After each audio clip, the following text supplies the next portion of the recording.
Salut à tous les amis, j'espère que vous allez tous très bien. Bienvenue dans cette dernière vidéo du Japon, plus précisément de Tokyo, où on va faire le petit débriefing sur ces 2 semaines d'aventure ici. Cette vidéo, ça va marquer la fin du vlog saison 3, mais ça je vous en parle en fin de vidéo après le débriefing du Japon. Alors en premier, je vais vous parler de la ville Tokyo en elle-même. Alors Tokyo, comme je l'ai dit plusieurs fois dans les vidéos, c'est une ville très grande, c'est une ville de 40 millions d'habitants, c'est un truc de fou sur cette planète, mais on dirait pas. On dirait pas, pourquoi on dirait pas? Parce que des fois ça arrive de se promener dans des rues où on va trouver personne, des rues qui vont être super clean, c'est-à-dire super propres, sans un bruit. Et même quand on va se promener dans des rues où il va y avoir beaucoup de monde, comme par exemple à Shibuya ou à Shinjuku, ces rues vont rester encore très calmes et toujours très propres. Donc les Japonais sont très propres, très respectueux et calmes, voilà, ils sont pas bruyants. Donc c'est vrai que malgré que ça soit une très grande ville avec 40 millions d'habitants, eh ben on s'en rend pas forcément compte. Il y a aussi pas beaucoup de circulation dans les rues, donc ça joue aussi sur le fait que les rues soient calmes, puisqu'en fait ils ont un métro très bien développé à Tokyo, avec des stations de partout, donc c'est très facile de se déplacer ici.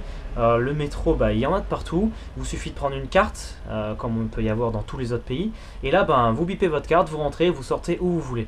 Donc c'est peut-être un des métros les plus complexes que j'ai fait entre les lignes de métro privées et les lignes de métro officielles, mais au final on s'y fait, il y a des petites applications sur les smartphones qui existent, donc après un petit temps d'adaptation, c'est très facile de l'utiliser.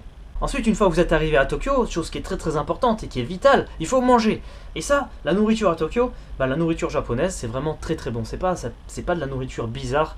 Il peut y avoir des trucs spéciaux, mais dans la plupart des cas, vous allez avoir du riz, du poulet frit, du tonkatsu, du machin. Donc c'est très facile de manger à Tokyo, il y a des restaurants de partout. Il y a des restaurants qui peuvent être vraiment pas très chers, donc c'est-à-dire ça peut commencer à 400 yens, 400, 500 yens, donc ça va vous faire 3-4 euros. C'est pas les meilleurs restaurants, c'est surtout ça du restaurant vite fait pour les gens qui bossent. Et après, on va dire une moyenne pour manger à Tokyo, ça va être les 1200 yens, ce qui va vous faire 8-9 euros pour chaque repas. Donc c'est pas excessif, c'est très facile de trouver un bon restaurant qui va vous plaire. Il y a aussi, ici, dans ce pays, les 7-Eleven et les Family Mart. Il y en a vraiment de partout. Et un truc de plus, mieux qu'en Corée et mieux que dans tous les autres pays, ils ont vraiment un grand choix ici, c'est-à-dire vous pouvez avoir des fruits, plein de boissons, beaucoup plus aussi de biscuits, ils ont une grande variété de biscuits. Ils ont des plats déjà préparés qui vous mettent au micro-ondes très complets, ça c'est des repas complets. Donc vraiment, pour se nourrir ici au Japon, ça a été le kiff complet. Ça a été vraiment le plus simple de tous les pays qu'on ait fait jusqu'à maintenant. Ensuite, maintenant, je vais vous parler des Japonais. Alors les Japonais, ils sont très réservés. Donc ils sont très réservés quand ils marchent dans la rue, c'est un peu comme des robots. Ils marchent, ils vont tout droit, ils ne calculent pas trop ce qu'il y a autour. Donc c'est très difficile de cerner les Japonais.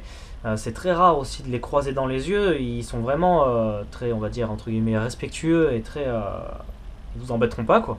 En revanche, c'est vraiment pas compliqué d'aller vers eux, même si, comme je disais, il y a un mec qui va tout droit et regarde ni à gauche ni à droite. Si vous l'interpellez, vous lui demandez un petit renseignement, ce monsieur, il va vous renseigner sans problème, s'il peut, s'il parle un minimum anglais, puisque au Japon, et ça m'a vraiment choqué parce que je me disais Tokyo, ville super développée, il y a quand même pas mal de touristes. Ici, ils s'en foutent complet du Japon, limite plus qu'en Chine. Parce que les Chinois, ils vont essayer de parler avec vous, machin, mais ici, non. Ici, en fait, ils sont tellement timides et réservés qu'ils peuvent connaître un peu de japonais, mais de peur de mal parler ou quoi, ils vont carrément vous dire non, je parle pas, je veux pas parler anglais. Anglais, je voulais dire. Ça a vraiment été le gros point noir, le fait qu'ils ne bredouillent pas un mot d'anglais. Un truc que je savais pas non plus avant de venir, et qu'on se rend compte quand on marche dans la rue et tout au bout d'un moment, c'est qu'au Japon la moyenne d'âge elle est assez élevée. Et après quelques recherches, j'ai vu qu'en fait c'était au Japon qu'il y avait la population la plus vieille au monde. En fait ils font pas beaucoup de bébés ici.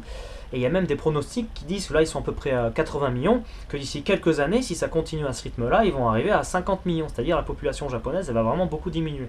Donc là c'est en plein suspense, ils savent pas s'ils ouvrent des visas ou quoi. Les Japonais ils veulent vraiment pas ouvrir leurs frontières pour faire entrer des gens, ils ont vraiment un quota très réduit. Ensuite il y a autre chose qui m'a interpellé ici, c'est au niveau d'une fracture sociale. Pas la même fracture sociale qu'en Chine avec les très riches et les très pauvres, ceux avec les Lamborghini, ceux qui ramassent les cartons dans la rue, mais ici une fracture sociale entre les familles qui vont être bien élevées, c'est-à-dire les familles vraiment droites, le papa, la maman, le businessman, la fille ou le garçon qui va être vraiment sage comme une image, tout ça, qui va aller à l'école à fond, et les Yankees. Les Yankees, c'est un petit peu, entre guillemets, les racailles que j'ai vus l'autre jour avec leur voiture et tout. J'en ai pas vu beaucoup pendant mon séjour, mais ici, ce qu'il y a au Japon, c'est qu'il y a les Yankees, Donc c'est ces sortes de jeunes un peu rebelles qui vont faire des tags, qui vont se balader avec la voiture, qui vont fumer dans les zones exprès où c'est interdit de fumer, qui vont mettre la musique à fond. Donc eux, on va dire, c'est des racailles, des gentils racailles entre guillemets. Il y a les Bosozoku. Les Bosozoku, c'est vraiment en marge de la société. Eux, c'est vraiment, ils tunent leur moto, leur voiture exprès pour que ça fasse du bruit. Ils s'habillent avec des longs manteaux. C'est comme des gangs, c'est les Bosozoku. Et ça, j'ai pas eu l'occasion d'en voir. C'est un peu plus à l'extérieur de Tokyo Centre. Justement, ils se font pas trop voir ici. Et il y a les Yakuza. Donc là, c'est vraiment la mafia japonaise. J'ai pas eu l'occasion d'en voir non plus. J'étais déçu parce que je voulais vraiment voir justement ce côté-là. Donc ça, c'est vraiment le truc qui me fera revenir au Japon. C'est de vraiment voir le côté dark side et le côté obscur du Japon. Ça m'intéresse vraiment justement ces jeunes en marge de la société, ces jeunes ou ces gangs en marge de la société japonaise qui est vraiment très stricte et très droite. Et donc il va y avoir cette fracture entre justement ces gangs, ces jeunes, cette mafia et la société qui est très droite, machin, on est japonais. Donc ça c'est quelque chose qui m'intéresse beaucoup et qui me fera revenir au Japon. Sinon Tokyo, au niveau de la ville, tout ce qui va être infrastructure et tout, ça va pas être fou, ça va pas être de la folie, contrairement par exemple à Shanghai où vous avez des buildings monstrueux, des temples mais qui vont s'étaler énormes. Je pense que si vous voulez des temples au Japon, bah, il y a des zones comme par exemple Kyoto ou d'autres zones où ça va être magnifique, mais Tokyo c'est pas une ville faite pour ça. Tokyo c'est des boutiques de partout, et bien sûr il n'y a pas que ça à faire. J'en vois déjà dans les commentaires qui vont me dire mais non il y a des activités machin, oui il y a plein d'activités à faire, mais l'activité principale de Tokyo ça va être les boutiques, le shopping. Si vous voulez faire du shopping, vous venez à Tokyo et vous allez être ravi. Si vous êtes un geek, vous allez avoir des mangas, des figurines, des machins, tout ce que vous voulez. Vous allez pouvoir jouer à des salles d'arcade. Vous allez pouvoir, si vous kiffez la mode, les vêtements, vous allez pouvoir trouver des produits vraiment uniques ici. Vous allez pouvoir amener des souvenirs, toutes sortes de choses. Donc le shopping à Tokyo, c'est vraiment un truc dément et vous pouvez vraiment vous faire plaisir. Je pense avoir fait le tour d'un peu tous les points. Donc forcément oui je vous recommande de venir ici, c'est vraiment un truc spécial et une aventure exceptionnelle. Moi dans mon cas je compte y revenir pour voir plus de choses. Bah là par exemple je vais pas aller à Kyoto cette fois-ci, donc une autre fois passer par Kyoto et passer même par d'autres endroits. On m'a dit qu'Osaka c'était très bien. Mais aussi revenir comme je vous ai dit pour voir le côté dark side un petit peu qui m'intéresse beaucoup. Donc oui je reviendrai au Japon et bien sûr en vlog pour vous filmer tout ça. Comme je vous ai dit au début de la vidéo les amis, ça y est c'est la dernière vidéo du vlog saison 3. Il y aura le vlog saison 3 Ultra avec la Corée du Sud, mais pas tout de suite. Là, je vais vraiment prendre une bonne petite pause pour récupérer. Je voulais vous remercier vraiment d'avoir été présent du début à la fin, de m'avoir laissé des commentaires, d'avoir partagé l'aventure, de m'avoir fait des dons. Vous avez été nombreux à me faire des dons. Grâce à ça, et pour rien vous cacher, j'ai dépassé à peu près les 1000 € de dons pour ces 2 mois d'aventure. Donc c'est tout juste fou.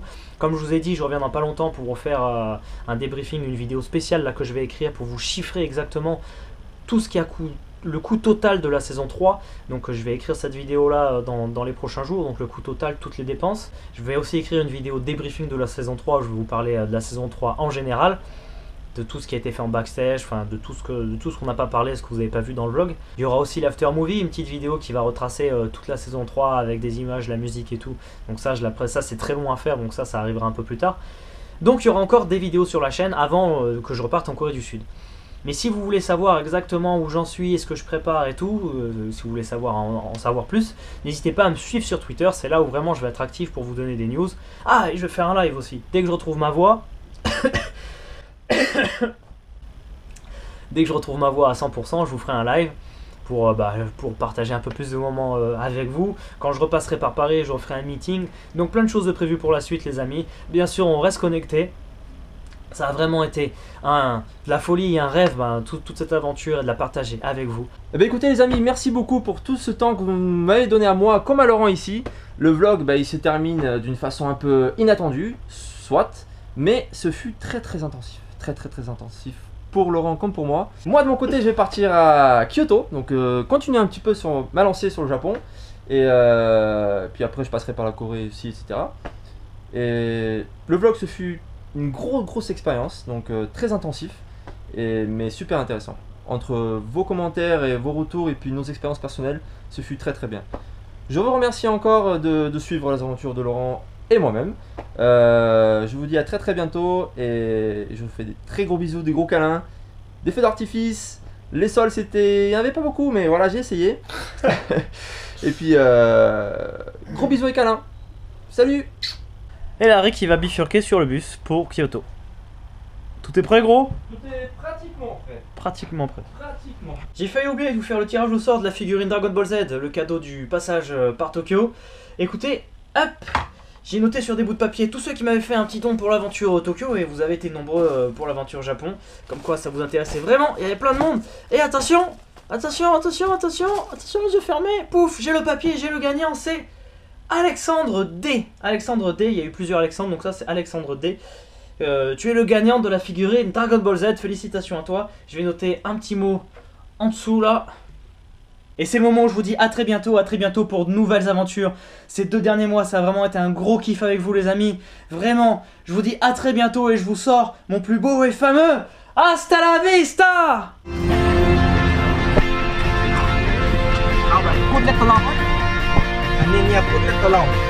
Pas de problème. Non. Taxi? Non. Helicopter? Non. Ah, hélicoptère, yes. Yeah, okay. Sprint, go!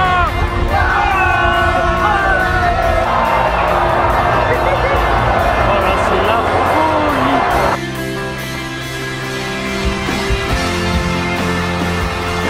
Je vais voir, il y a une piscine en bas, je peux sauter peut-être. Oh, elle est loin. Oui, bah oui.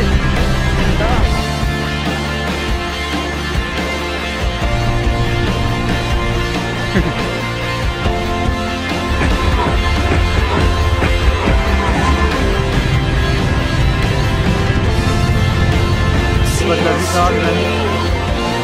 Une belle vue d'ensemble d'enfants. C'est vraiment impressionnant là. Il est énorme, c'est le plus gros que j'avais vu. Oh, pas mal. Le mec est tout en guerre. Oh, c'est impressionnant là. Faut faire une photo, mec.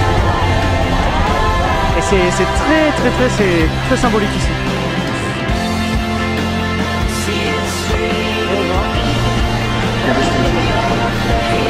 Hello. Bonjour.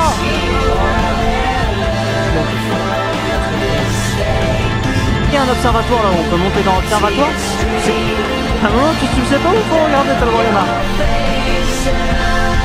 C'est assez impressionnant. On aimerait vraiment voir bouger le robot. Ouais, il conduit là. C'est assez balèze quand même, regardez la fille à côté là. Alors en premier je vais vous parler de la ville de Tokyo. Alors Tokyo, comme j'ai dit plusieurs fois dans le vidéo,